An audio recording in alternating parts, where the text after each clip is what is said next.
Yo'tal kun davomida yo'q, lekin kechasi kuchayib sizga tinchlik bermayaptimi? Tungi yo'tal oddiy shamollash emas, balki boshqa yashirin sabablarga ega bo'ladi. Tungi yo'talning uchraydigan eng ko'p 3 ta sababi bor. Birinchisi bronxial astma.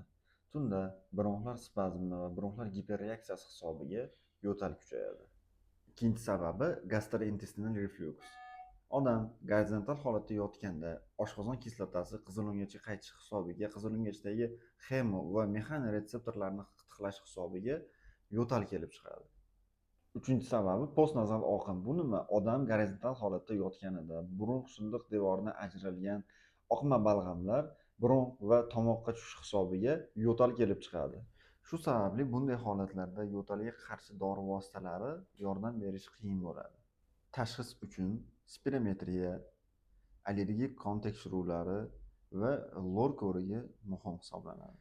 Tungi yo'tal bu simptom. Uni asl sababini topib davolash va tashxis qo'yish bu muhim hisoblanadi va yuqoridagi kasalliklarni oldini olishda yordam beradi.